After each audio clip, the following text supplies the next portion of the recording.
Bom dia, boa tarde, boa noite. Eu sou César Lamarca, sou estudante do curso de Inteligência Artificial.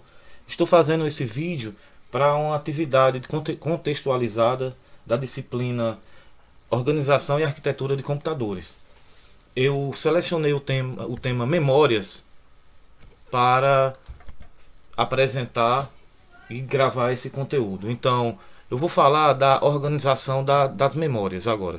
Veremos agora a organização das seguintes memórias: registradores, cache, memória principal e a memória secundária.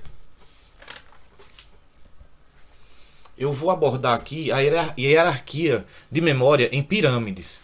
Começando inicialmente, vamos falar, como eu já disse anteriormente, dos registradores, memória cache principal e a memória secundária, que aqui nessa pirâmide eu estou colocando aqui como subdividir os discos magnéticos, o disco de estado sólido, fitas e discos ópticos.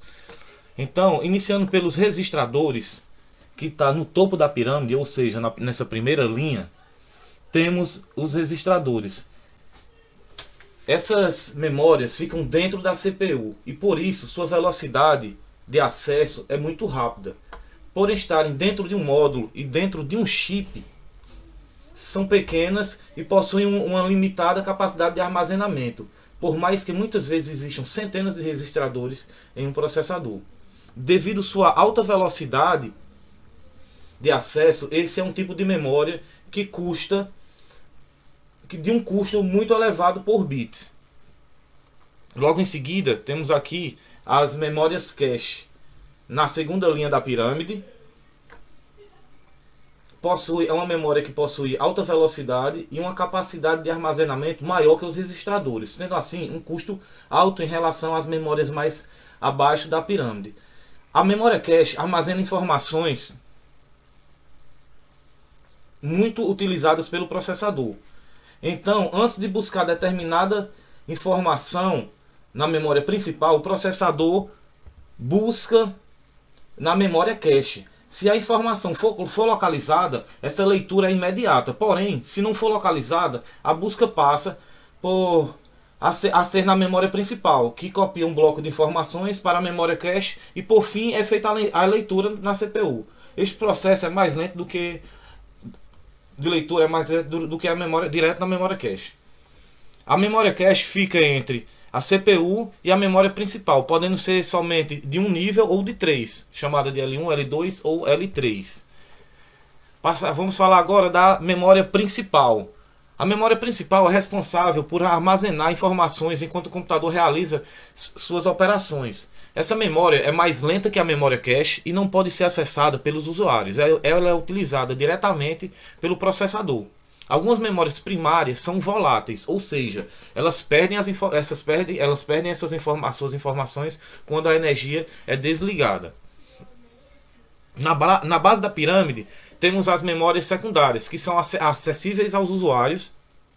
As memórias secundárias não são voláteis, diferentemente das memórias primárias. Quando a gente desliga a energia, as informações continuam salvas, né, nessas memórias, que podem ser, a exemplo de memórias secundárias, nós temos, por exemplo, os discos rígidos, HD externo, internos, hoje os mais novos SSDs. Então, a memória secundária ela não faz parte dos itens de processamento direto do computador. Para que suas informações sejam lidas, são copiadas para a memória principal do computador. Feito eu já disse anteriormente, alguns exemplos de memórias secundárias: os HDs internos, os HDs externos, pendrives, cartões de memória, CD-ROMs, DVD-ROMs, Blu-rays. Esses últimos já estão sendo quase extintos, né? Mas muitas empresas ainda continuam utilizando discos e fitas magnéticas. E por fim, finalizando o tema memórias, temos também os dispositivos de armazenamento, que são alguns discos magnéticos. Essa tecnologia consiste em um disco de alumínio revestido por um material magnético que contém uma bobina denominada cabeça de gravação, que através de pulsos magnéticos se possibilita ao cabeçote gravar ou ler bits. Como o disco é circular, uma volta completa é chamada de trilha, e cada trilha é dividida entre setores. O disco também contém uma parte chamada preâmbulo, que é um espaço que indexa os dados a serem lidos.